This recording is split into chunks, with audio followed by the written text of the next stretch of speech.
All right. Hello, everybody. Today is Wednesday, November 20th, and we're actually kind of having a little bit of a snafu here um, because we normally do our unschooling Q&As on the last Wednesday of the month, but next Wednesday is my mom's birthday. And so I had moved it up to this Wednesday, November 20th, and totally forgot to send out a reminder email. So thank you to the few of you that got the memo and were able to be here. I really appreciate it, and especially for showing up on time. Kudos to you guys. You're amazing. And then we're also live here on TikTok as well.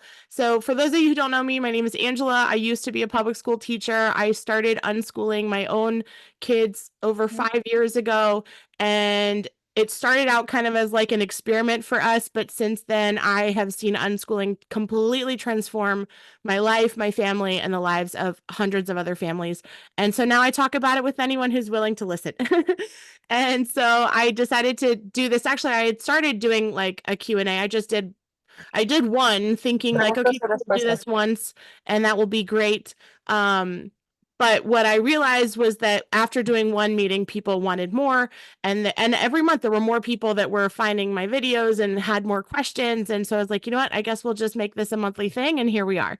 So every month I host these Q&As. It really is just an informal time for me to be able to get a chance to meet with you guys and to answer any questions that you might have about unschooling. Because for most of us, unschooling is something that's completely new. A lot of us don't know other people who are in our lives that are actually unschooling. And so I wish that I could have talked to someone about unschooling when I first started. And that's why I wanted to be able to offer this to you guys here. So thank you guys for being here. I'm going to take the questions from the people in the Zoom meeting first. If you are watching on TikTok, don't worry, I will get to your questions later. Our meeting usually goes until 9 o'clock. And then if at 9 o'clock or before 9, if there's no more questions, then I'll go ahead and take questions from TikTok. All right. So who here would like to kick us off? Let me know if you have a question. You can just unmute yourself and talk, or you can just type it in the comment. That way I won't, and type it in the chat. Sorry, type it in the chat. That way I will make sure I can get to whatever your question may be.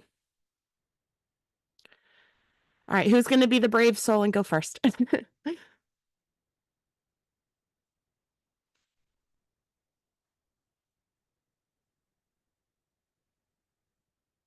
No questions? Hello, hello. All right, so tonight is the English Q&A. If you are a Spanish speaker, si hablan español, hoy es la noche para hacer la reunión en inglés.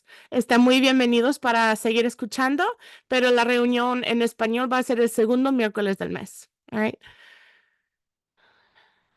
So, anyone have any questions that they would like to ask about unschooling, homeschooling, Peaceful World Schoolers, PAX Academy?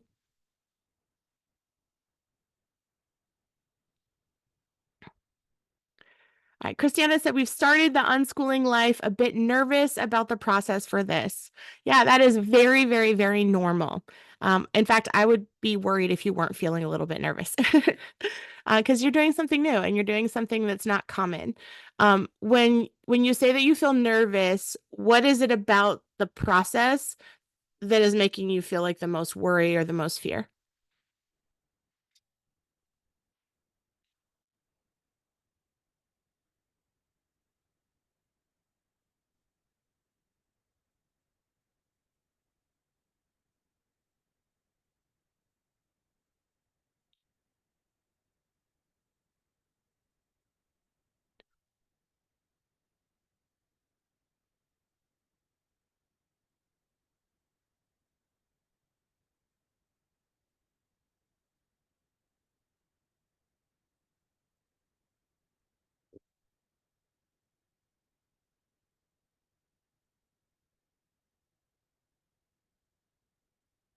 Take your time.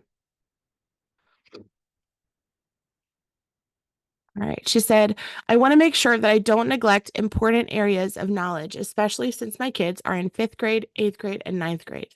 Yeah, I hear you. Again, that is like a very, very normal concern.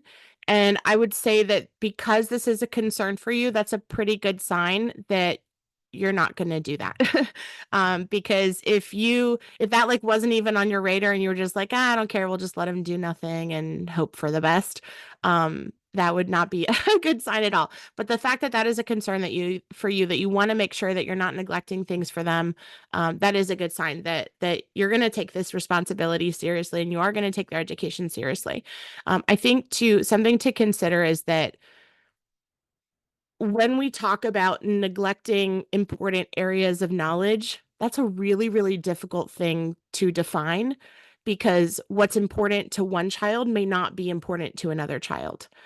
And so that's a really hard thing to be able to figure out, right? And to some degree, I want you to know that you're not going to know everything that your kids are going to need to know in the future. But that's not unique to you as an unschooler. That's just life. Even for me as a public school teacher, there's no way that I could have taught my students everything that they would have need to know. And there are things even within the public school system where they're neglecting very important areas of knowledge that would be helpful for kids to know. I think one of the biggest things is finances, right? So even within the school system, they don't teach kids about money. They don't teach them about investing. They don't teach them about how to become entrepreneurs, how to, like, I would say that's a really important area of knowledge, right? Home economics. I know back in the day that was a thing. That is not a thing anymore. I did not know how to cook an egg when I graduated high school. Like I was totally unprepared in that sense. That's a very important area of knowledge. And I didn't know. No one taught me, right? I didn't learn at home and I definitely didn't learn it in school. So not to say that those things aren't important or that we shouldn't be making changes to teach them those things, but it is also important to recognize that regardless of where your children or how your children are being educated, there's going to be things that the teacher is not going to be able to teach them all the things. And I think that's why the unschooling philosophy is so important because it's less about the content and more about the process, if that makes sense. Because for me, if I'm teaching my children within this system that they have to look to me as the expert of all the important things and all the important knowledge, they're going to be very underprepared for life as an independent adult, right? The only way that they can really become independent, successful adults is when they can learn how to discover for themselves what is important for me to know and how do I want to know this important thing that I need for my own life. And it's like the pro and con, right? Like the blessing of it is that that's only something that they can discover for themselves, and it's also the con. It's only something that they can discover for themselves. So this whole idea that our kids are going to have gaps in their knowledge, yes, they will. My kids absolutely have gaps in their knowledge, but so does every other kid in every other schooling system. That's not like a unique thing.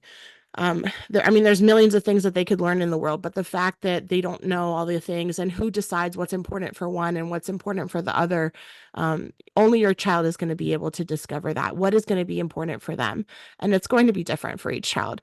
So I get that that's like a big concern, but I hope that that's a little bit of an encouragement for you to know that the burden is not all on your shoulders in that sense. It's not your responsibility to make sure that you're not neglecting important things. Absolutely. As a parent, we have, like, I think God has blessed us with wisdom to know things that are valuable that we want to teach our children. Like, I really want to make sure that my children learn entrepreneurship, that they learn investing, that they learn how to cook, because I didn't know how to do that. So there are certain life skills that, like, I, as a parent, think are wise and important to know. And at the same time, there are things that my kids find to be valuable and important to them that maybe I might not understand, because it's what they're interested in and what they're gravitating towards. So yeah, it's kind of this delicate balance of like, what are the things that I, as an adult in my wisdom, can share and can pass on to them? And at the same time, how can I help my child to discover for themselves the important things that they need for themselves? How do we engage our children in the process of unschooling, getting them to their own education? It has been hard to talk with them about it. Um, oh gosh, yeah, to own it. So, how long ago did you guys start unschooling? Oh, I can't hear you. Okay, now. I think it was like, what was it? Well, Like a we've month or two been, ago uh, started, oh, or started officially. we were kind of wading into the shallow end of the pool, you know what I mean? Or you Um, una compra de carne, compré arroz, frijoles negros, porque los frijoles negros. Sorry, go ahead. So how long ago was it that you guys started? Well, we've been homeschooling since our oldest daughter was kindergarten, Okay. but unschooling we just started this year, really. Okay. Like just like pretty much just our have been wading our way into it the last couple of weeks, just trying to figure out how do we do this because the kids have been had gotten so frustrated with having to prepare for portfolios and Hmm. record everything and Yeah. track everything and just it was just that was why we switched to your program. Um, Great. it's just I don't know. I'm nervous, especially because of the older kids Hmm. with getting because they've been in this so long that I I'm worried about like how do we deschool without it taking this is my cat. Hello, kitty. You might see mine pop up here in a second too. Okay. Oh, lie down, Speedy. Lie down. Lie down. Good boy. There you go. He likes to lie on the armrest for the couch. Um, You said we were trying to figure out how to deschool without. yeah, because I feel without, like my middle child is very she's a rules girl, you know what I Mhm. mean? Yeah. She likes to know exactly what she's supposed to do, Hmm. and she was the one that didn't have trouble keeping track of stuff. I can see how Because that too. she would cat stop. Leave my foot alone. Okay, No, no. Speedy. Yeah. Get him out of here, please. Sorry. My cat is he wants my attention. Good boy.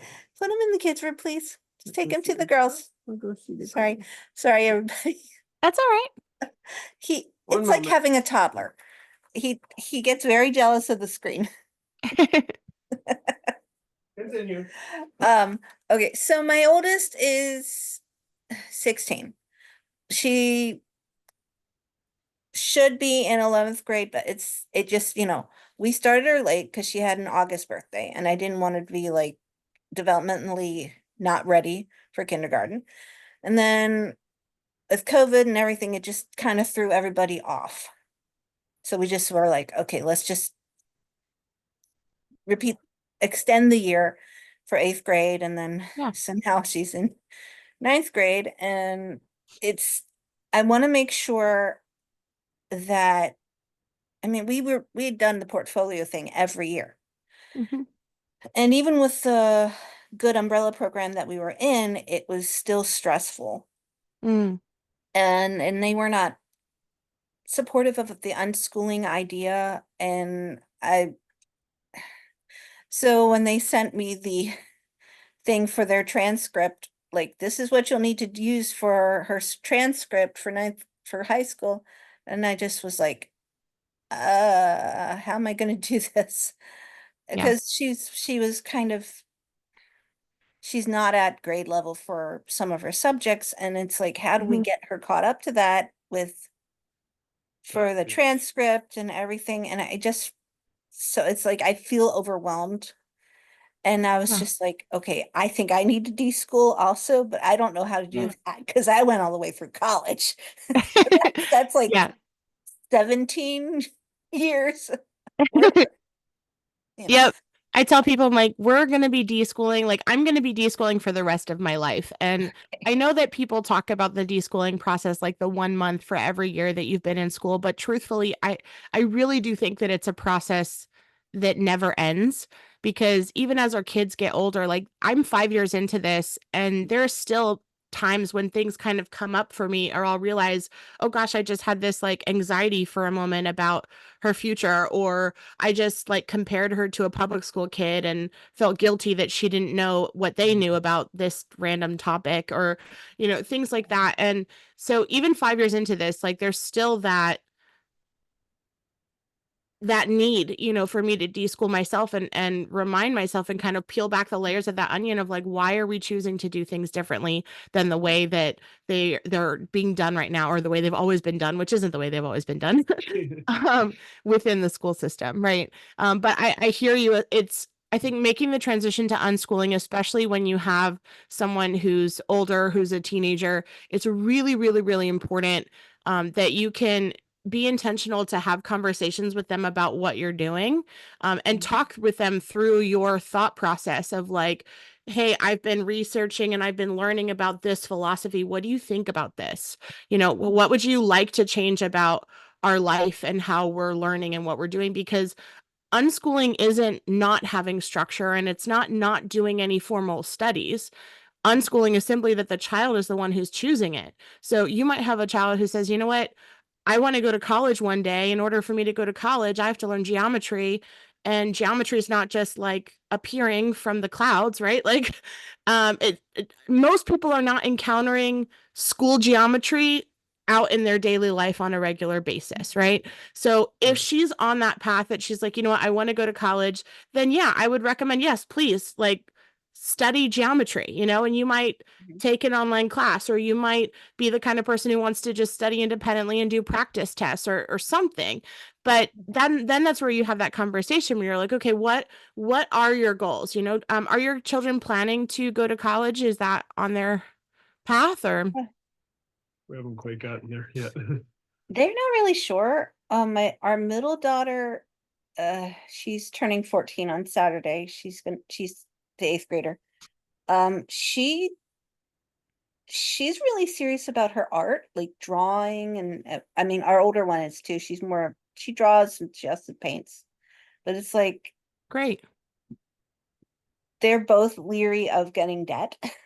Hmm. So we're like, I think okay, that's very you can wise. stay at home Yeah. and you can do an online program if you Yeah. want to go to college. Uh, are you guys in Peaceful World Schoolers or Pax Academy?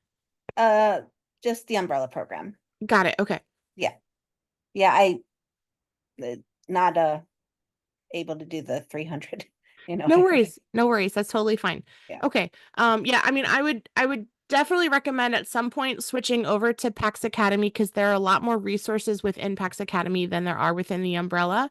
And we also provide support for students that are doing dual enrollment and things like that. So that way they can start kind of doubling up on their credits, especially when they get to be 16, 17 years old. Like that's when, if they're wanting to do college, that's a great opportunity to start doing dual enrollment, or start looking into other opportunities like that. That way they're earning both college credit and high school credit at the same time, and really being efficient with their time, because I am not interested in wasting anyone's time.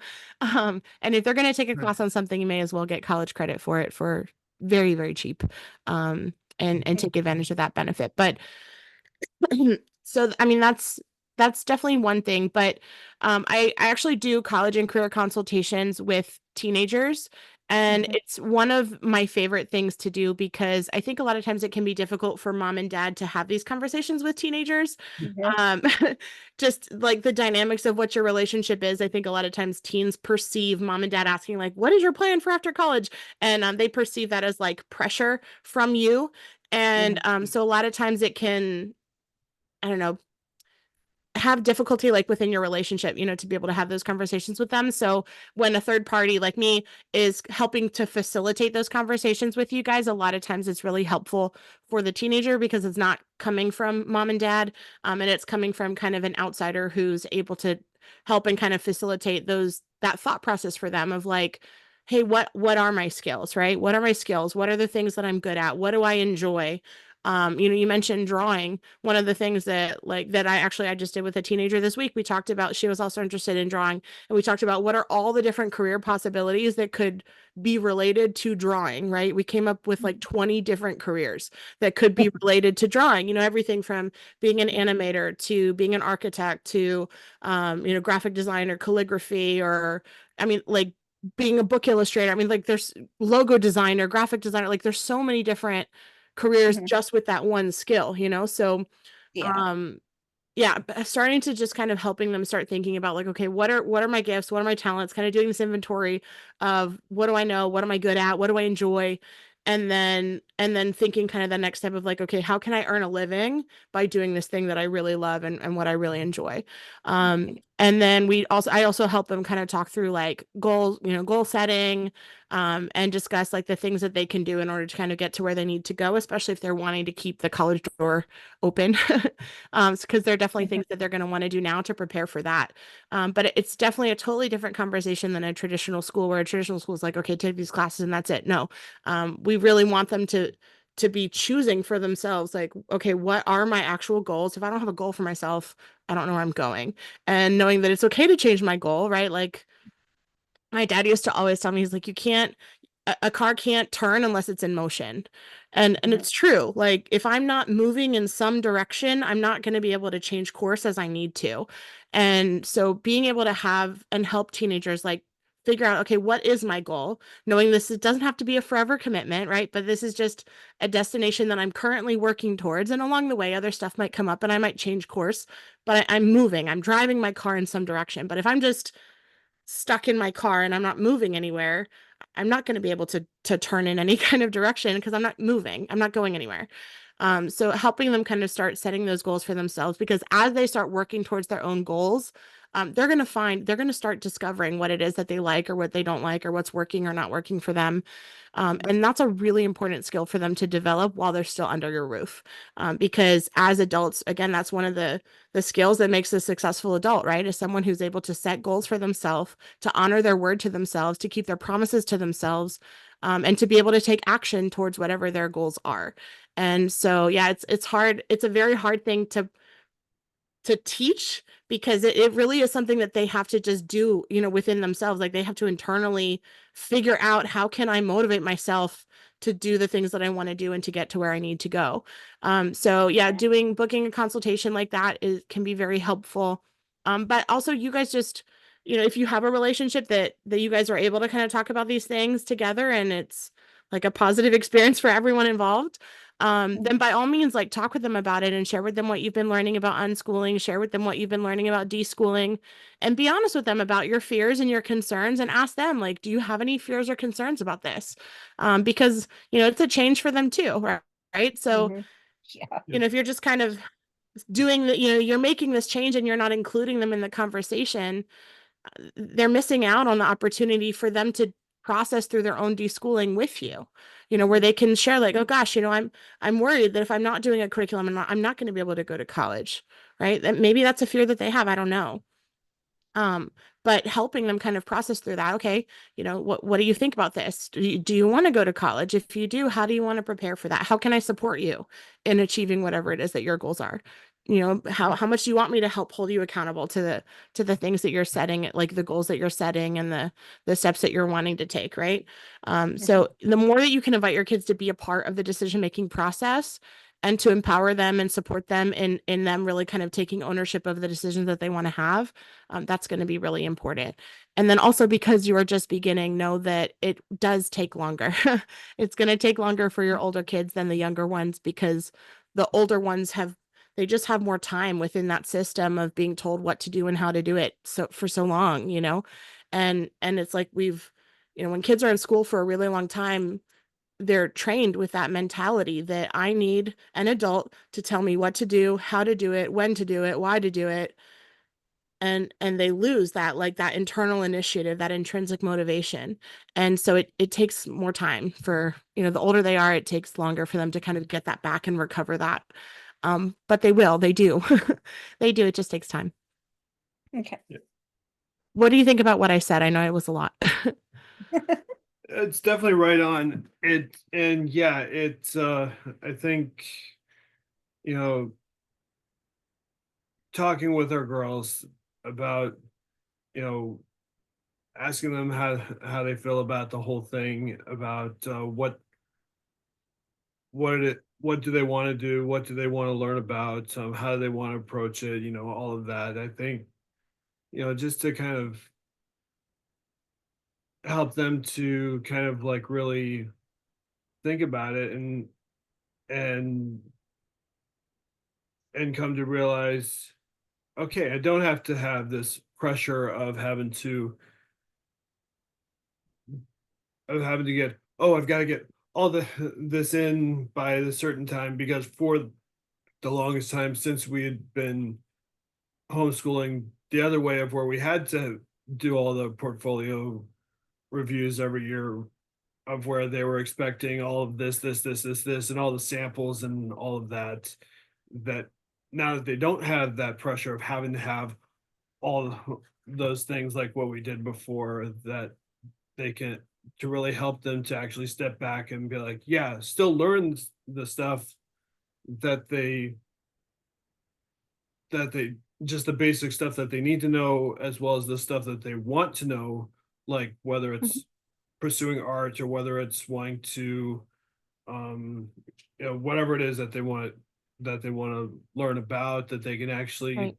think about it and be like, okay, yeah, I do want to do this, and that they can actually enjoy learning about the things that they want to learn about, instead of feeling like Yeah. they have to fit within that cookie cutter thing, you know. Yeah. Yeah, Hopefully, absolutely. there are all three of our girls will actually grab hold of that, and not feel the whole pressure of feeling like, oh, I'm gonna be a failure if I don't get all these things. That they can actually take their time and act, and however long it takes them to learn the material, that so long as they actually learn it and understand it, I mean, that's better in the long run than feeling like they have to cram all this allotted time into that X amount of time frame. Right. Well, and even being able to help them see the overlaps, right? Like you mentioned, your kids really enjoy drawing and things like that. I mean, I would look at drawing, let's say that, for example, your daughter's like, what, I really love drawing. I'm going to start making a YouTube channel where I show my art on YouTube, right? Um, Already that's a there. career. Like, they Oh do yeah, already? yeah, Yeah, they well, have. our older daughter has a channel where she likes to play Roblox. So she Yeah, records my and daughter she has too. like commentary while she does that. Our That's middle fantastic. Okay, daughter, so just that, right? The Roblox with the commentary. the older one, yeah. That But is, she's learned yeah. how to So that's edit and actually an put English music language to it. art skill. Okay. Right. Yeah, So all of that, and like doing a running commentary over a video, Mhm. that is summarizing, that is storytelling. It's like there's so many different English language arts standards and objectives that are included in that activity. So okay. just that one thing, like So that's she's freshman you English. can count that as both. Okay. Yeah, like absolutely. Yeah. She can totally count that as an English credit. As Yeah, an and English our credit, middle as a one, technology credit, as an art credit, as a yeah, science Yeah, credit. yeah. Yeah, there's a that's lot good. of overlap there. And our middle one has she's got a channel, she's done animation on it. And she had like a little bit of claymation and then she switched to doing Lego. But Lego it's stop Okay. it's motion. just so it's so like labor intensive to do all that Hmm. stuff that she kind of got a little she burned herself out doing it. But That's so okay. But she's still she's drawing, shifting but and she's yeah. adjusting. Yeah, I mean, So she's she's done figuring so out many what works for sketchbooks her and now. what doesn't work for her. Yes. Yeah. Yeah, I mean, That's a great thing for her to realize. My daughter did the same thing. She does digital art as well, and she mhm, started doing animations, but today she was like, animations take me a really, really, really long time, and I have to really focus to be able to do animations for a long time.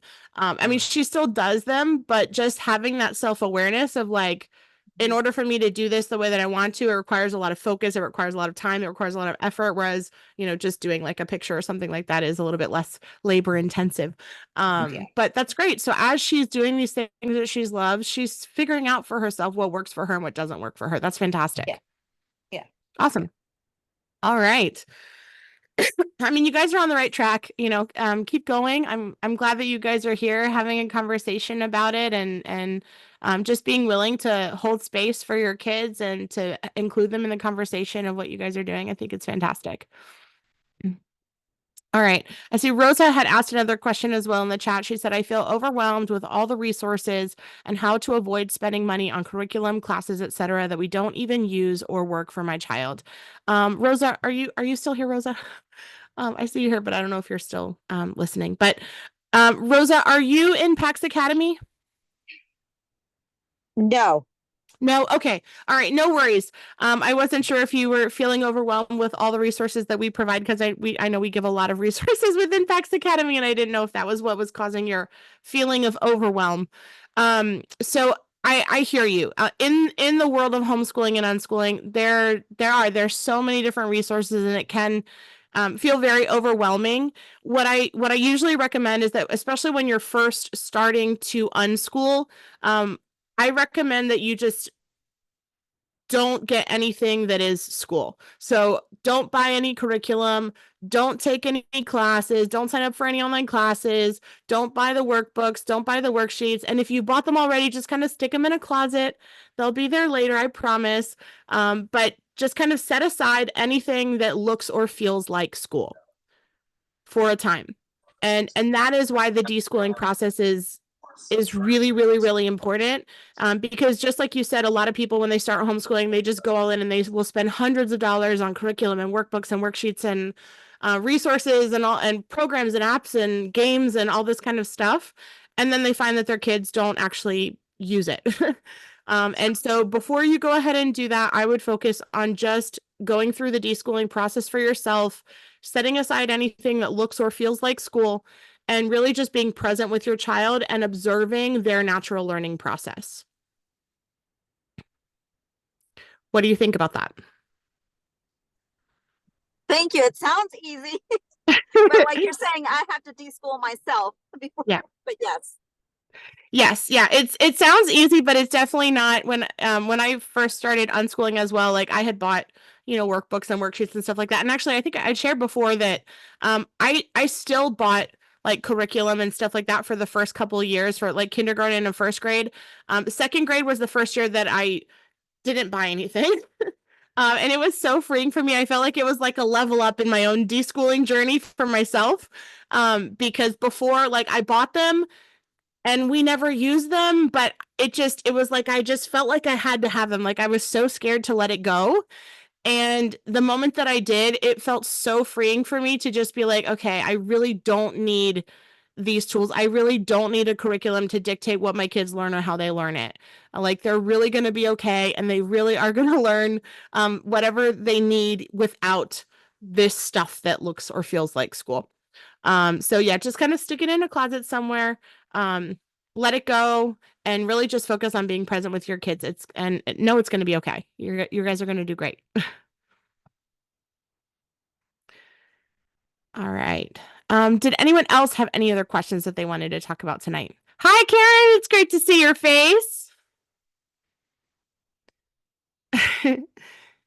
Anyone else Hi. have any other questions?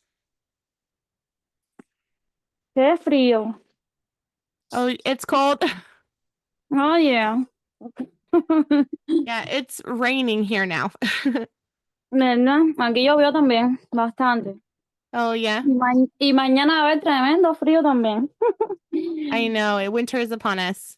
All right, I saw Miriam also just joined us a little bit late. Welcome, Miriam. I'm glad you're here. And Andrea also joined a little bit later, too. Hi, Andrea. Thanks for being here. Did you guys have any? Oh, I see Andrea just left a question in the comments. Do you have any recommendations on how to incorporate teaching a struggling reader how to read through unschooling? Okay, so that is an excellent question. Thank you for sharing that. When it comes to teaching reading, this is a really, really, really interesting question. I think the more that you can make the written word accessible and available to him, or him, sorry, you said he is 11, to him, the easier it will be. So when our kids are not exposed to something, obviously it's going to be more difficult for them to learn that thing. So some pretty simple things that you can do to encourage literacy. Number one, labels. So having labels on things in your house are a great idea, especially when they're younger. Another thing is subtitles. Like subtitles are forever on our TV. If our TV is on, there are subtitles on. It's an awesome way to just give them, basically turn any movie into a book, where they're able to read what is happening. Another thing too, like once they get really good at like doing subtitles with the sound, sometimes we'll even watch the movie like just with the subtitles and turn all the sound off. And that's another really great way to just again practice having that literacy, because they're reading what's happening and able to watch the movie as well. So that's another great thing. Also having like books be a part of your home, not just books, but like books, magazines. Yeah, I mean, there's so many different ways that the written word can show up too. Text messaging. I don't know if he has a phone or an iPad, but a lot of times, like my daughter will practice writing because we will text back and forth about things, or I'll write her a love note and she'll write me one back. So there's the more you can have books and literature and the written word be a part of their normal daily life, it's something that will happen naturally. And know that every kid is kind of on their own time scale when it comes to reading. There are some kids that really enjoy reading and that find reading to be a very helpful way for them to learn, and that's great. I think one of the things that we really neglect in school is recognizing that there are other ways for people to learn outside of books. And that's actually one of the primary reasons why a lot of people choose to unschool, because, in school, the primary way for them to get information is through reading. But in the real world, there are lots of ways to get information. There are lots of ways to learn things that aren't strictly reading. And in fact, I would argue that one of the best ways to learn and get information is actually through watching videos. I don't know about you guys, but if I want to learn something new, I will look on YouTube. Like, I will look on YouTube and try to find a YouTube video before I'm buying a book on a topic, right? So there are some people that just naturally gravitate more towards learning through videos or learning in a more hands-on way. And that's fine. It doesn't make it any less valuable that they're learning through a video or learning through hands-on ways as opposed to learning through reading a book. But yeah, regular trips to the library are great. Just kind of have that be a part of your weekly schedule. Like, hey, every week on this day, we're going to go to the library. You can pick out whatever books you want, read them together. Also, kind of taking away a lot of the pressure around reading is helpful. I think the more that we can have positive experiences with reading with our kids, the better. So make sure that, like, sometimes rather than having your kid be like, oh, you read this book, you be the one to read, right? Like, having them hear you read a book out loud to them, that's just as powerful as them actually practicing reading the book for themselves. And that helps them to have those like positive feelings and experiences around reading. So you being the one to read a book aloud, even if it's a book that's like too hard for them, but a book that might be really interesting for them to hear. Lion, the Witch, and the Wardrobe is a really good one to read out loud. A lot of the classics are really good to read out loud. But yeah, I see Christiana said comic books are really helpful. Yes. So comic books, graphic novels too. You can actually look up a lot of graphic novels. I find that kids that struggle with reading, they will really enjoy graphic novels. And yeah, if you can just kind of help him figure out what kind of books he likes or the style, and then give him opportunities to practice those, it's the best thing you can do. Great question. Thank you for asking. All right. Any other questions? We've got like 15 minutes.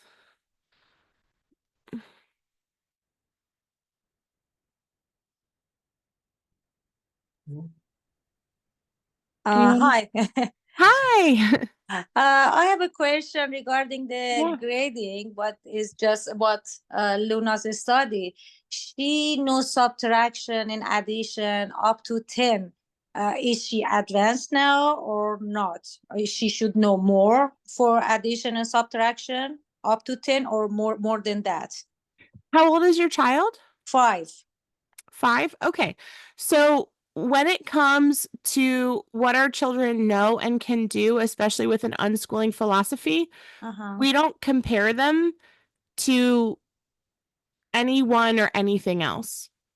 Okay. So rather than worrying about if your child is advanced or behind, I would invite you to just kind of let go of that concern in your brain, and to really just kind of focus on being present with her right now, wherever it is that she's at, and then encouraging her to continue building and learning and growing from wherever she's at. All right. Okay. I know that can be hard to do because we're very used to like classifying and ranking and rating. And a huge part of the unschooling process is letting go of that idea that I have to classify and categorize and rank my child in comparison to someone else or to something else like a curriculum. All right. Got it. Thank you. You're welcome. Yeah. All right. What other questions do you have?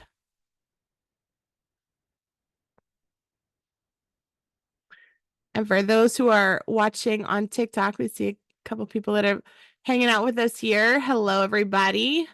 I'm answering questions tonight about any questions that you guys have about unschooling, which is living and learning without school. So if you guys have any questions about unschooling on TikTok, hey, Christina, I'm glad to see you on here. If you guys have any questions about unschooling, feel free to drop them in the comments and I will be happy to answer those questions. We've got like 15 minutes left. Hey, Cece, good to see you on here too. Susie, did you have any questions?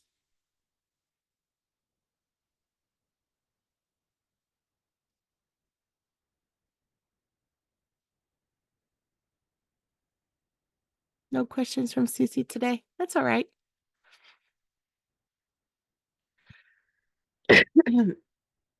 Oh, well, I did want to share with you guys something as well. I haven't had a chance to make an announcement about this, so you guys will actually be the first to know.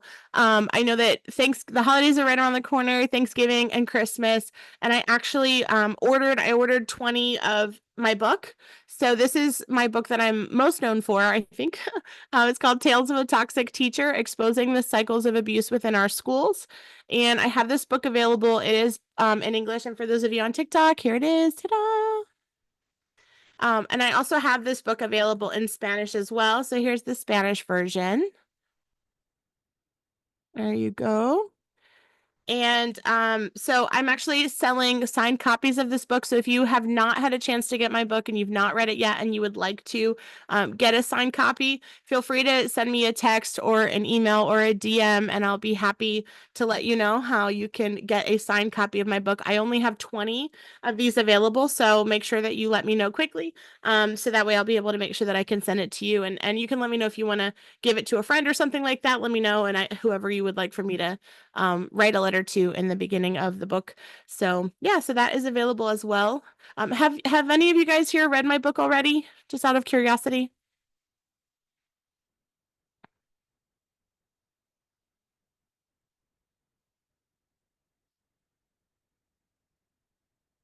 No, not yet.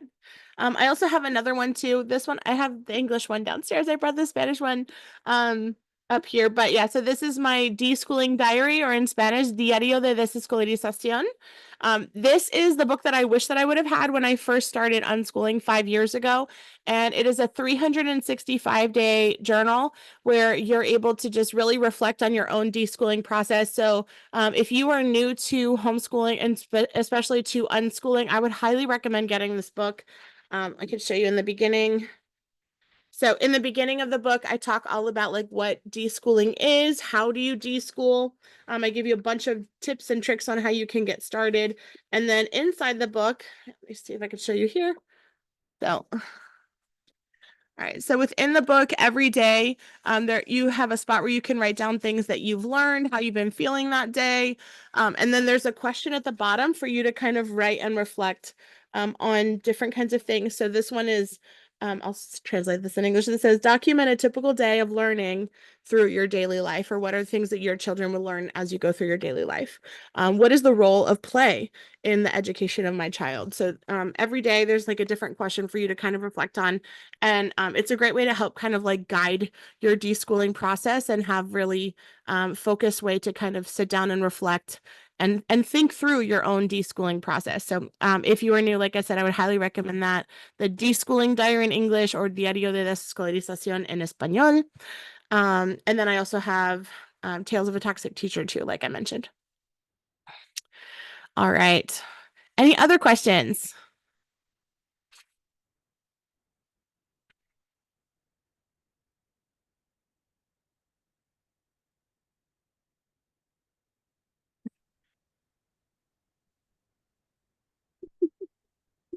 Ay, ya.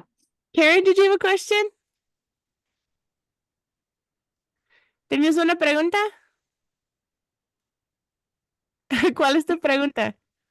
Bueno, esto de madre. Yo tengo a la niña inscrita en la Florida en el ISO. Ajá. desde que estaba en Miami, pero en realidad no es algo que yo he llevado a cabo de todos modos. O sea, no lo he hecho. Ujú, ujú. O sea, que ella ha estado practicando más bien desescolarización desde hace un año. Vaya. Ajá. Entonces, lo que yo quiero saber es más o menos cuál sería el procedimiento para yo poder desinscribirla de ahí, ya completamente. O sea, ya para no estar inscrita en ningún lado y que no me vayan a querer la ley, a ver, tener problemas con la ley o algo, ¿entiendes? Ah, sí, tú vives en Florida, ¿verdad? Yo vivía en Miami. Estuve 6 meses cuando llegué de Cuba en Miami. Después brinqué para South Carolina y Ajá. ahora estoy aquí en West Virginia. Ah, ok, ok. Entonces, ahora estás en West Virginia. ¿Cómo? Ahora ustedes viven en West Virginia. Sí, ahora estamos hace como 2 semanas que llegamos aquí. Oh, wow, okay. Okay, West Virginia es uno de los estados más difíciles para hacer la educación en casa. Ellos obligan que los padres tienen que mantener un portfolio y tienen que hacer exámenes y tienen que hacer reportes cada año y un montón de diferentes cosas. Entonces es muy importante que puedes revisar las leyes en el estado donde estás viviendo ahorita. Um, de los 3 estados donde viviste, Florida es lo más fácil. Um, Sí, Sa- claro. Sí, Carolina del Sur es un poco más difícil y West Virginia es lo más difícil de los 3. Así que deberías de buscar en la página HSLDA sobre las leyes de allá y asegúrate de que estás cumpliendo con las leyes allá para evitar cualquier problema. HSD, ¿cómo? HS, HSLDA. ajá, Deja ponerlo. hslda.org. Ya, ok.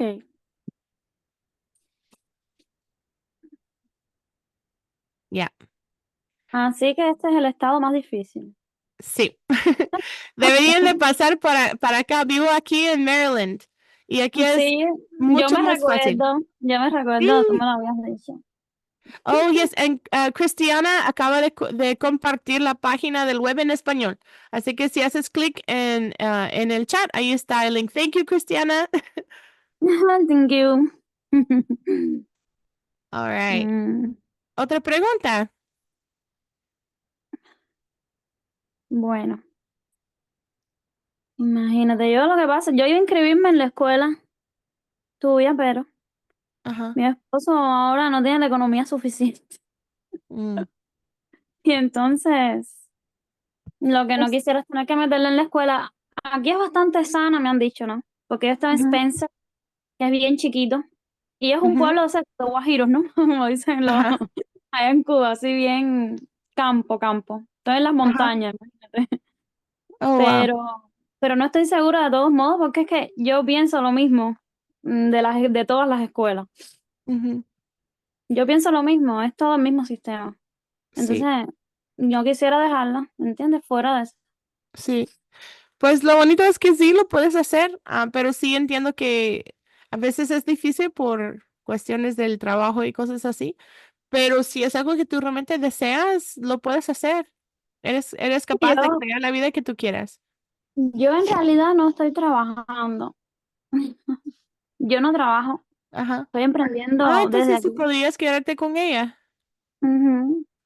Tengo un varón también de 3 añitos que Ah. tampoco quisiera que fuera a la escuela y que yo los atienda aquí el día entero. Pues debería de ser más fácil. Entonces, como ya estás en casa con ellos. Vamos a ver cómo es el tema de la ley. Esa es la parte que más me preocupa. Sí. Sí, ahí en la página que Cristiana te mandó, ahí mismo puedes revisar las leyes de West Virginia. Porque sí, allá ponen muchas obligaciones a los padres. All right. Bueno, sí. If no one else in the Zoom has any questions, I'm going to go ahead and start answering the questions from the TikTok. So you guys are welcome to stay and hang out as long as you'd like. I want to be respectful and mindful of your time. Thank you guys so much for investing the last hour with me to talk about unschooling and about the difference that it makes for our families and for our kids. And thank you guys so much for putting in the hard work to deschool yourself. I truly believe that's like the most difficult part of the whole process. So Thank you guys for being here, and I'm going to go ahead and answer questions. If you have to go, awesome. I look forward to seeing you all next month. Have a wonderful, wonderful, wonderful rest of your day. All right, love you guys. All right, y ahora para los que están dejando comentarios aquí en TikTok. Alguien dijo, vivo en Florida, mi hijo tiene 18, quiero que estudie fines de semana o de noche a trabajar. So, lo bonito es que cuando tú haces educación en casa, tu hijo puede estudiar cuando él desea. Para nosotros no hay horario. Nosotros podemos realmente crear el horario que funciona mejor para nosotros. Entonces, si para él le conviene más trabajar de día y estudiar de noche, pues claro, lo puede hacer. Pero sí, deberías de investigar las leyes en tu estado primero antes de empezar. Oh, Sammy Joe said I have to scroll up for your question. Okay. Are you able to type it again? I'm going to try to scroll up, but there's all this stuff happening here. Sorry, there's like a lot. I don't know how far up to scroll, but I will try. Christina said, thank you for helping all of us. Oh, my pleasure. Love you guys. It's so great to see you on here. I'm glad you're hanging out with me. All right, sorry. I'm trying to scroll up, Sammy, but I don't see your comment.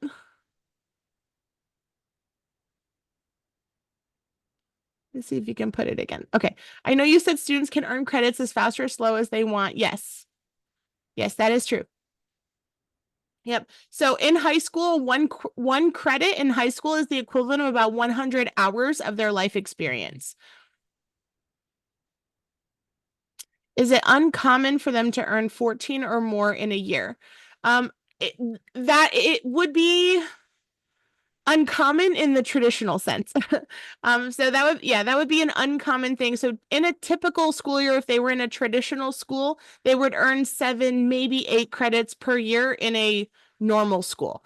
But again, the benefit of being homeschooled is that we're not on anyone else's schedule. We're not on anyone else's timetable. So if your kids want to earn more credits in a year, they totally can. The thing with PAX Academy is that we charge by the chunk, right? So every school year that you're enrolled with us, that covers 7 credits. So if your child would like to earn more than 7 credits in a year, then they would just have to pay the additional fee, and then they could add in an additional 7 credits in that year. And the way that they earn those credits is totally up to them. So for example, if your student is fluent in Spanish, a lot of our students in PAX Academy are Spanish speakers. So if they were to take a Spanish AP test or a Spanish CLEP test, a Spanish test is the equivalent of Spanish level 5. And so Spanish 5, that would mean that's 5 years worth of Spanish. That's 5 credits of Spanish that they would get from one test. So without taking 5 years of Spanish, they're earning those 5 credits in a 90-minute test. So it doesn't have to take a really long time to be able to earn the credits. It just depends on what they know and how they want to learn it, if that makes sense. And also for our students that are going to Italy. So we have students who are going to Italy. They're also able to earn both college credit and high school credit. And they're earning 3 college credits just from traveling with us to Italy for 1 week. Yeah, so it is totally possible. But yeah, it just depends on, again, what they want to do and how they want to earn their credit. So thanks for asking. Great. All right. Mujara, buenas noches, saludos desde Arizona. Hola, saludos, gracias por estar aquí conmigo. All right. ¿Tienen otras preguntas? Oh, Rosa said, when will the Q&A for December be? I have to look because I feel like I don't have a calendar in front of me right now, but I feel like someone mentioned that Christmas and New Year's are on Wednesday this month. Is that true? Let me see if I can pull up my calendar. Can someone check and tell me? If they are on Wednesday, then we're going to have to make some changes. Maybe we'll do it on like a Tuesday instead of a Wednesday. I don't know. We'll have to see. But yeah, so I have to take a look. I have to take a look and see if the holidays fall on a Wednesday, then we're obviously not going to be here on a Zoom on a holiday. But we'll find another time that we can meet. All right. And she would need 1 credit to graduate. I believe you said you're working on a summer thing. Yes. Yep. We're working on a way where they are able to, like, if they want to add in like a summer credit, so they can add in just like 1 extra credit or 2 extra credits over the summer. They'll be able to do that. Oh, the holidays are on a Tuesday this year. Okay. Yeah, if they're on a Tuesday, then we can do our monthly Q&A on the Wednesday. That will work. Yeah. All right. I see a lot of familiar faces on here. I see Angel Moons is hanging out tonight. Hi. Amy Sue, Possible French. Do you speak French? Or is that for a French bulldog? I can't tell from your picture. Plantitas joined. All right, let me see if I can find any other questions that you guys said. ¿Cómo me comunico contigo? Puedes enviarme un mensaje por privado si quieres. También puedes unirte a mi grupo. Tenemos un grupo de Facebook y también uno de WhatsApp, pero creo que el grupo de WhatsApp ya se llenó. Ya está lleno, ya llegamos al límite que nos permite WhatsApp, así que sería mejor si te metes a nuestro grupo de Facebook. Se llama Descubriendo Desescolarización, y ahí mismo puedes hacer tus preguntas. O enviarme un mensaje también, con mucho gusto te puedo ayudar. The screen froze when I was talking about summer credit. Oh, okay. Yeah, so yes, we're working on doing like a summer credit, a way for you guys to register and pay to add like a summer session onto your transcript if you would like. So that would let you add on 1 or 2 credits over the summer, just like you would if like in a normal school.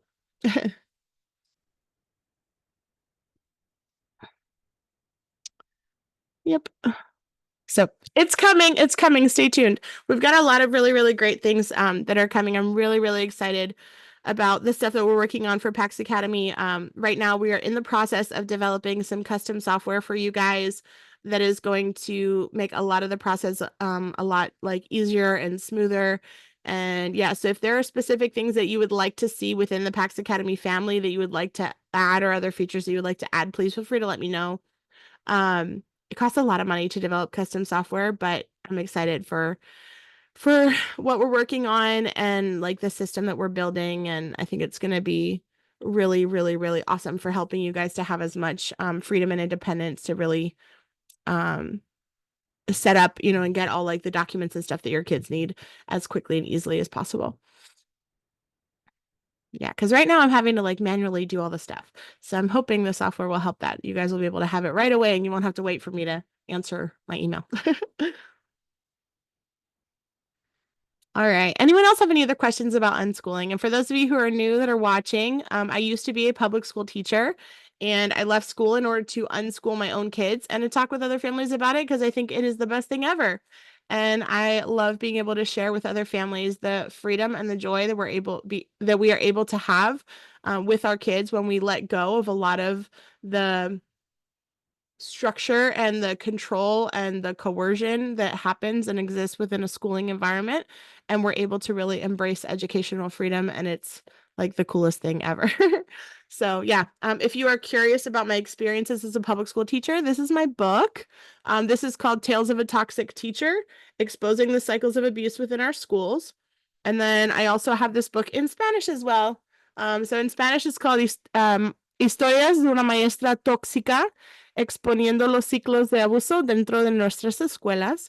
Mi libro está disponible en Amazon, pero yo compré 20 de cada uno, así que si ustedes quieren comprar mi libro firmado por mí, con mucho gusto se los puedo enviar antes de la Navidad, y así pueden regalar mi libro a una persona que necesita leer esta información y informarse más acerca de cómo es realmente estar dentro de una escuela. Do you guys have practice tests, for example, like the SAT? So you can literally just Google free practice SAT exams and you will find a bunch. Yeah, there's a lot of free SAT resources that are already out there and available. So you can literally like quick Google search and you'll find everything you need. All right. Carolina se me gusta. Qué bueno, qué bueno. Yeah, so like I said, this is my book. This is actually like the 20th book. I think this was like the 18th book that I wrote. But it's one of my favorites. It's one of my favorites. I truly believe like this book is going to change the world. If you have not read this book, you need to, because it will open your eyes so much to all of the harm and the damage that we cause within the public school system. It's pretty eye-opening. If you are watching this and you have read my book, I would love to know what you think. If you like it, feel free to comment. If you hated it, please tell me privately. But yeah, if you like my book and you found it to be interesting, I would love to know what your thoughts are. So yeah, comment and let me know. Si han leído mi libro en español, me encantaría saber lo que piensan acerca de mi libro. Se llama Historias de una maestra tóxica. Está disponible en Amazon, pero tengo 20 copias de mi libro, así que si quieren comprar uno con mi firma, déjame saber, me pueden enviar un mensaje por privado con la palabra libro y con mucho gusto se los puedo enviar antes de la Navidad y así pueden regalar una copia firmado de mi libro a una persona que ustedes quieren o tal vez puede ser un regalo de mí para ti. So, yeah. Let me know. So, yeah. Y para los que van entrando ahorita, bienvenidos a Si Corazón Vacío, Marie, Belle, Mar Nails, very cool. Good to see you guys. So, yo, bueno, soy una maestra certificada aquí en los Estados Unidos, pero hace 3 años ya renuncié a mi trabajo como maestra y empecé a practicar la desescolarización. Y no sé si ustedes han escuchado esa palabra antes, la mayoría de personas no saben qué es la desescolarización, pero básicamente es cuando nosotros vivimos libre de las escuelas y del sistema escolar. Nosotros realmente vivimos como si la escuela nunca existiera y mis hijos aprenden de una forma natural basado en sus gustos y intereses. No toman clases en línea, no hacen exámenes, no hacen tarea, no tienen maestros, sino que ellos mismos están aprendiendo cómo educarse a sí mismos y cómo aprender lo que ellos realmente necesitan para su vida real. No están desperdiciando su tiempo en cosas inútiles como lo hacen en las escuelas y en vez de hacer esto, ellos realmente pueden vivir libre y disfrutar de las cosas que más les gusta.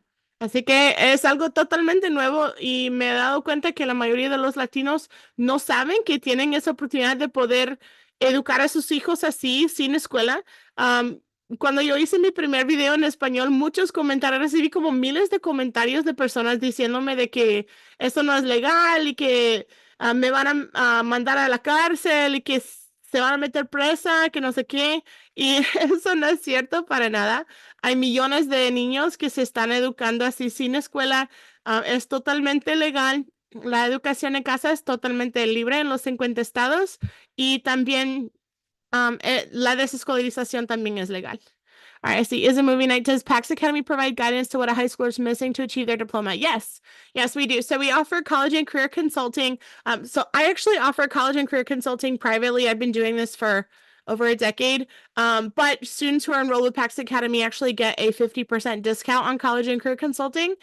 So yes, we are absolutely there to help guide you on what your child is missing and what they would need to do in order to best prepare themselves to make that transition into college. And so, yeah, that includes a lot of different options. And one of the things that I'm really excited that we're able to do is when you enroll in PAX Academy, you'll have access to a 3-hour masterclass that I teach, where I literally teach you step by step how you can hack your child's high school and college education and literally save you tens of thousands of dollars on college by following some tips and tricks that I have learned over the years and that a lot of people are not aware of that they're able to do. So Ángela, los quiero poner en PAX Academy mañana, te mando un privado. Sí, si tú quieres, está bien.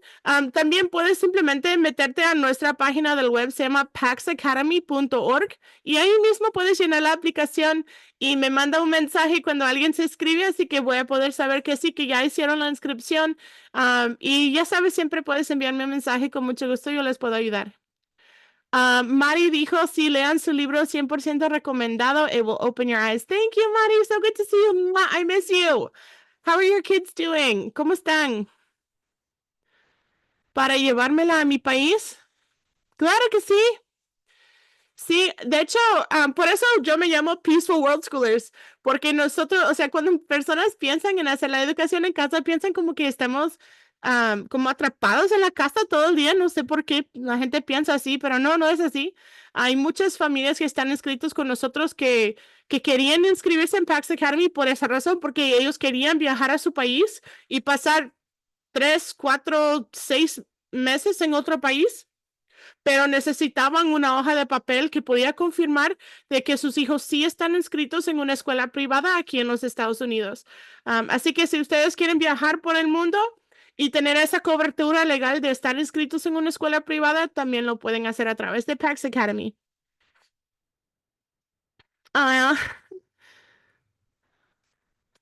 Mañana, primero Dios lo haré. Ya no aguanto las maestras de mis hijos.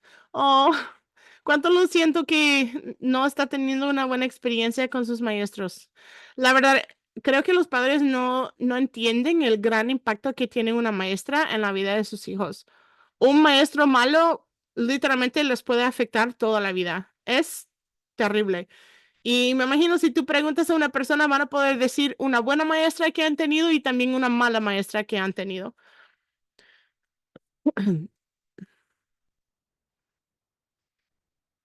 All right. Let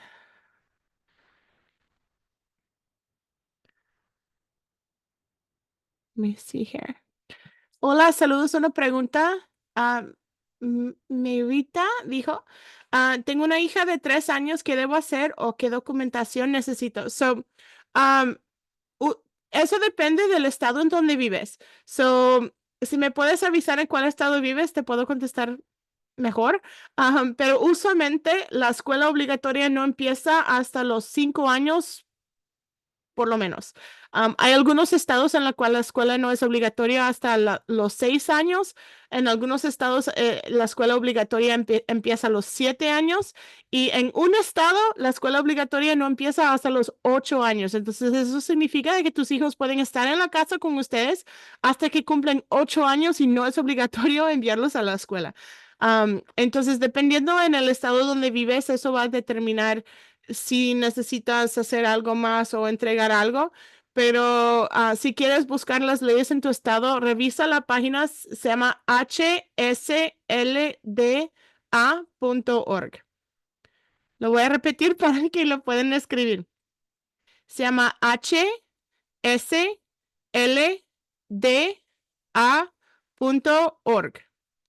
Y ahí mismo en esta página puedes buscar las leyes en tu estado y ahí te explican paso por paso qué es lo que necesitas hacer. Es súper fácil. Um,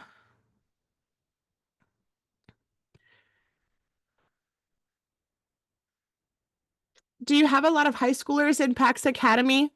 I want my daughter to socialize. Yes, well, I don't know what you consider to be a lot. So this is our second year. We're a relatively new private school.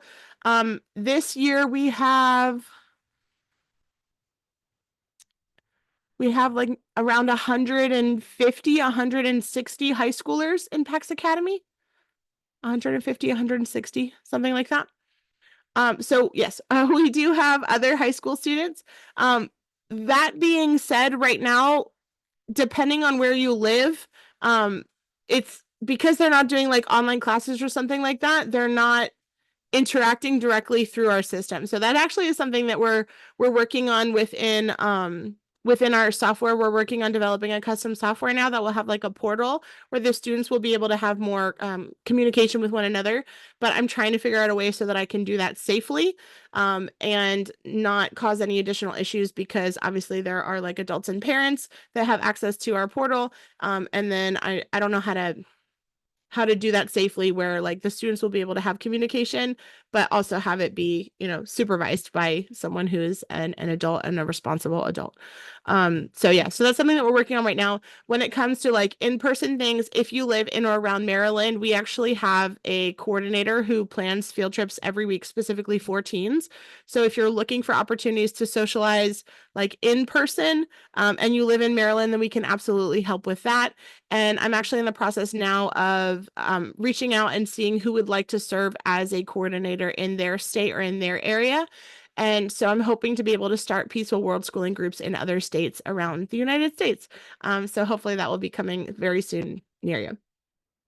Le gritó al más pequeño por faltar 3 días y quería que hiciera el trabajo de los 3 días en un solo. Ay, no.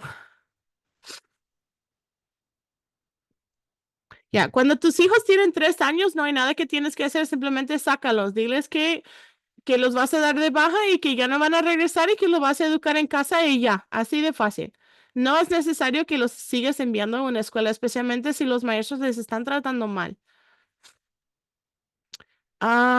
Él faltó por infección de oído y tenía fiebre. Ok.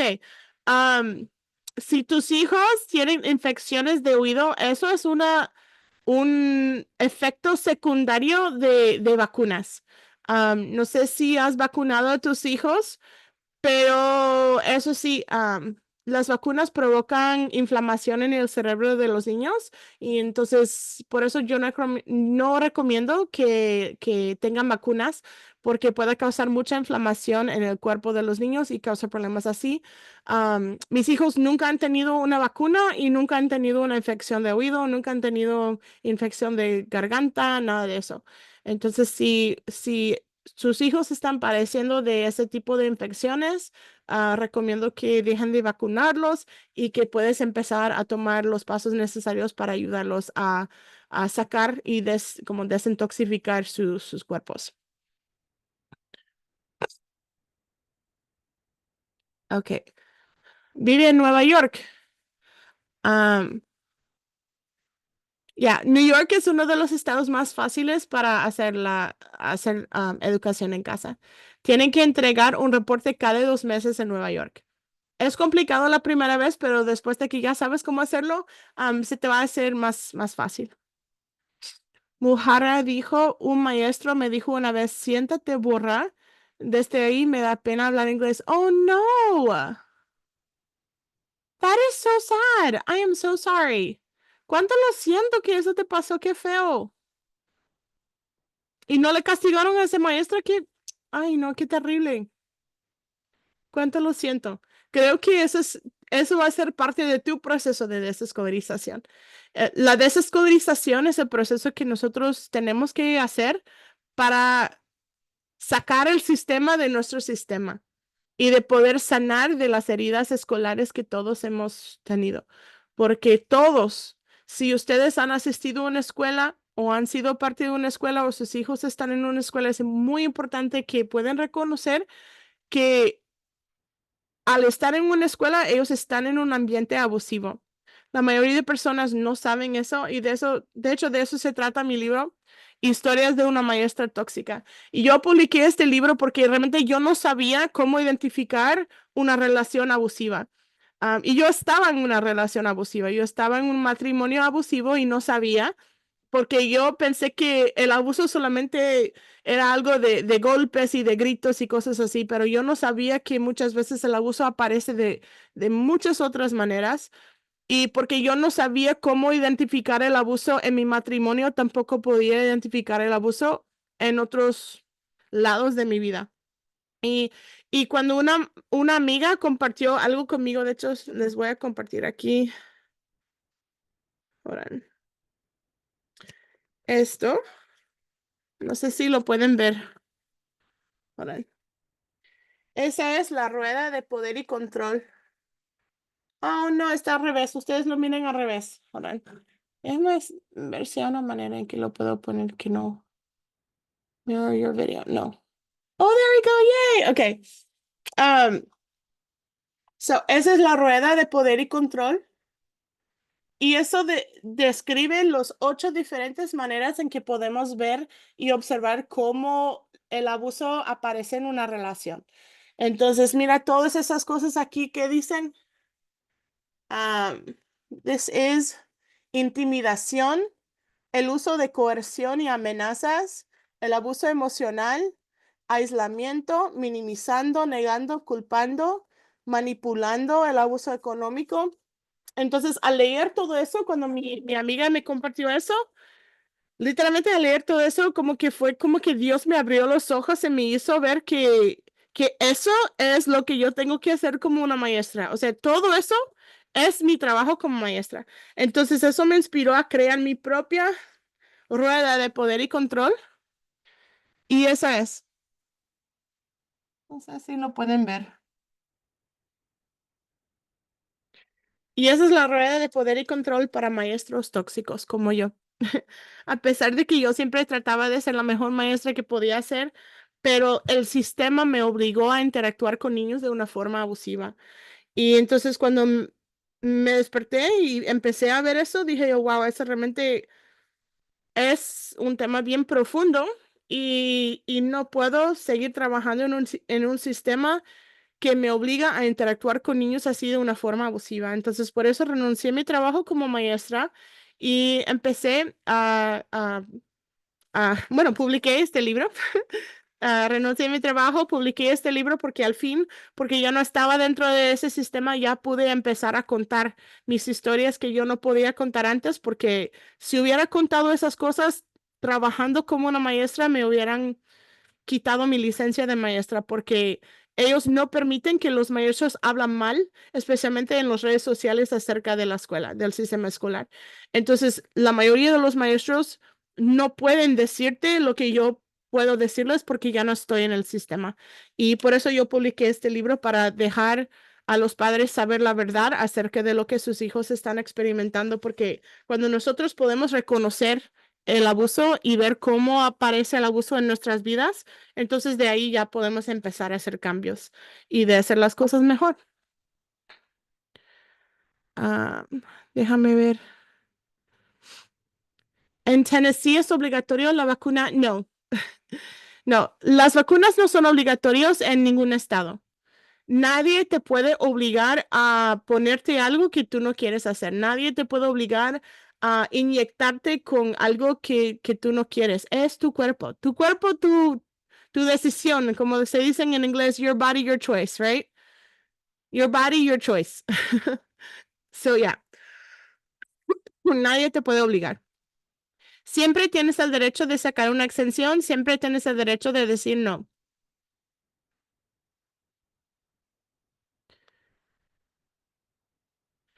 No lo castigaron, fue en México. Oh, no. Ay, no. Qué feo. ¿Cuánto lo siento que pasaste por esa mujer? Hay mucho maltrato en las escuelas, pero lastimosamente muchos padres no quieren abrir los ojos. Así es, y por eso yo escribí mi libro, porque yo estaba así, o sea, como no sabía cómo identificar el abuso, no podía ver el abuso que yo estaba cometiendo contra mis estudiantes sin querer, o sea, y claro, como les dije, yo siempre trataba de ser la maestra más amable, más amorosa, más cariñosa, pero no, el sistema me obliga a forzar, a coaccionar, a amenazar, a humillar a mis estudiantes, a pesar de que no lo hacía a la fuerza. O sea, no lo hizo, nunca abusé de mis estudiantes así a propósito con maldad ni nada así, no. Pero el sistema me obligó a hacer esto, porque mi trabajo como maestra es eso, mi trabajo como maestra es obligar a mis estudiantes a aprender cosas que no quieren, que no les interesa, que no les sirven en la vida real. Y si no quieren aprender lo que yo estoy tratando de obligarles a aprender, les tengo que amenazar, los tengo que castigar, los tengo que humillar. Si no hacen lo que quiero, los tengo que aislar. Tenía que decirles, si no haces tu tarea, no vas a tener recreo. Si no haces tu tarea, vas a fracasar, vas a perder el año, vas a tener que repetir el año. Si no te portes bien, voy a tener que llamar a la policía que te vengan a sacar de aquí. O sea, tenía que hacer eso porque eso fue mi trabajo como maestra. Y ahora yo veo las cosas muy diferentes y yo ya no quiero interactuar con niños así. Por eso vengo aquí para platicar con ustedes acerca de eso, porque son ideas bien profundas que la mayoría de personas no han tomado el tiempo para pensar en eso, en qué es lo que realmente estamos haciendo con nuestros hijos. Ellos merecen respeto, ellos merecen amor, ellos merecen confianza, ellos merecen crecer en un ambiente lleno de amor, de gozo, de paz, de autonomía, de libertad, de respeto mutuo. Y eso empieza en la casa. Entonces, no solo se trata de sacar los niños de ambientes tóxicos, no, también se trata de cómo voy a crear un ambiente mejor para ellos en mi casa, en mi hogar. Porque esa es nuestra meta, ¿verdad? Nosotros queremos crear el mejor ambiente educativo para nuestros hijos, pero es importante que recordamos que la educación de mis hijos va a fluir de la relación que nosotros tenemos. Entonces, si yo no tengo una buena relación con mis hijos, si mis hijos no me respetan, no me confían, me tienen miedo, ¿cómo piensas que van a poder querer aprender algo de mí? Si no me quieren, si no hay respeto, si no hay confianza, si no hay amor, si ellos tienen miedo de que los voy a castigar si hacen algo malo o que los voy a gritar si no hacen las cosas a mi manera, ¿cómo piensan que van a poder disfrutar de esta hermosa vida que podemos tener juntos si nuestra relación está quebrantada así? Entonces, por eso, o sea, todo lo tenemos que cambiar. No es solo de sacarlos de la escuela, no, eso sí es parte del problema, de sacarlos de ambientes abusivos, pero también es de tratar todo lo que podemos para sacar el abuso de nuestras casas y de nuestros hogares también. Si alguien dijo, lo he notado que la maestra le grita feo a los niños, así es. Así es, cuando yo trabajaba como maestra, durante mi como horario de planning, muchas veces aprovechaba de tomar esos como 45 minutos para usar el baño. Entonces que tenía que caminar por los pasillos de la escuela. Y el caminar por los pasillos de la escuela, eso fue la única cosa que yo podía escuchar. Gritos, gritos, pero feos, feos de los maestros a los estudiantes, de los estudiantes a los maestros. Fue un ambiente tan tóxico, tan feo. Y dije yo, si un papá estuviera aquí en este ambiente, los sacaría a sus hijos inmediatamente, porque es feo. Gritaban, les decían malas palabras, les decían cosas muy feas a los niños, les decían que eran estúpidos y tontos y perezosos y todo eso les hablaba muy mal, muy mal. Y es feo que te están gritando. Si yo no voy a gritar a mis hijos, ¿cómo voy a mandar a mis hijos en un ambiente donde les están gritando así? No, no.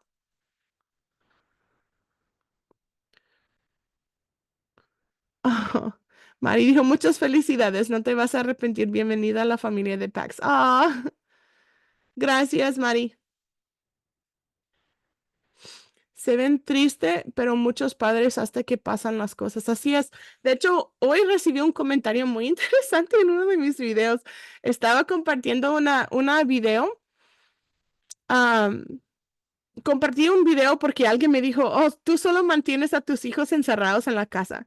Entonces hice un video mostrando cómo mis hijos y yo viajamos, cada semana estamos saliendo a los parques y los museos y lugares históricos, o sea, casi nunca estamos en casa, siempre estamos haciendo cosas divertidas con otras familias que hacen educación libre. Y recibí un comentario en ese video que una mamá dijo, "Ah, es que tú solo quieres mostrarles como lo mejor de la vida y no le estás mostrando cómo es la vida real y qué terrible puede ser la vida, que no sé qué." Y me quedé así como que, ¿te estás escuchando? O sea, realmente hay personas, hay padres que piensan así, como que vas a tener hijos y me estás culpando porque yo quiero tratar de mostrar lo mejor de la vida a mis hijos y quiero mostrarles todo lo bonito que puede haber en todo el mundo y se están que es que no, es que se están quejando y me están diciendo así como que hay cosas feas que pasan en la vida y estás como sobreprotegiéndolos que no sé qué. And I'm like, ¿tú vas a vender a tus hijos a ser esclavos? Esto es algo que pasa en la vida, pero obviamente no lo vas a hacer. O sea, nadie va a hacer eso. ¿Por qué? Esas son cosas que pasan en la vida real. Tienen que saber cómo es la vida real. Pues sí, hay cosas terribles que pasan en la vida real para algunas personas, pero yo no tengo que obligar a mis hijos a experimentar cosas feas solo para saber que hay cosas malas que pueden pasar en la vida. No. En cambio, yo quiero demostrar a mis hijos lo hermoso que es esta vida, lo hermosa que es esta vida y de todo lo bonito que es vivir en paz y vivir con gozo y vivir en paz con todas las personas alrededor de nosotros, porque quiero que eso sea algo normal para ellos. O sea, cuando mis hijos experimentan algo así, que cuando ellos experimentan abuso de esas formas, ellos van a poder reconocerlo en un 2x3, porque ellos saben que lo normal para ellos es un hogar tranquilo, es una casa llena de paz, es un hogar lleno de amor. Eso es normal para ellos. ¿Y cuál papá no va a querer que esto sea normal para sus hijos? Es que no entiendo. Esas personas que dicen, es que tienes que demostrarles que hay malas cosas que pasan en la vida. Are you crazy? I don't know. I really don't understand. La verdad no entiendo. Mari dijo, he tenido 2 quejas porque siempre veo que mi hija ha llegado lastimada, pero ya caí mal. Pues no te preocupes. Si te están haciendo algo a tu hija, es tu derecho, es tu obligación, es tu responsabilidad quejarte. Si ellos están haciendo las cosas mal, no. Perdón, ¿qué vacunas no son obligatorias? Ninguna vacuna es obligatoria.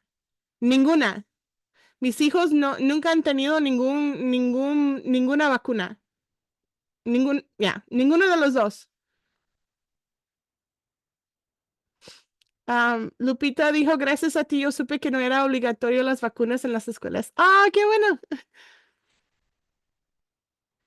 López dijo, gracias Ángela, ya no quiero vacunar más a mi hijo. Qué bueno, te felicito. Te digo, creo que ahora con lo que está pasando, el hombre Robert Kennedy,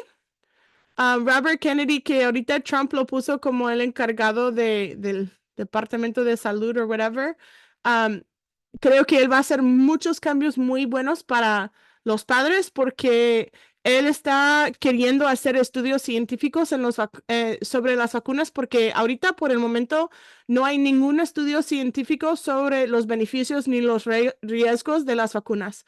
Entonces, ninguna padre y ninguna madre puede saber cuáles son los beneficios ni los riesgos o cuáles son las cosas que pueden afectar a sus hijos por tomar estas vacunas. Hay muchos madres y padres que saben y que creen 100% que sus hijos tienen autismo por causa de las vacunas, pero en el mundo de los médicos todos dicen, oh, no, es que no es posible, no es posible, pero ¿qué? Si tú miras y revisas en el paquete de las vacunas, ahí mismo dice que uno de los efectos secundarios de las vacunas puede ser el autismo, pero no te van a decir eso, pero ahí mismo está.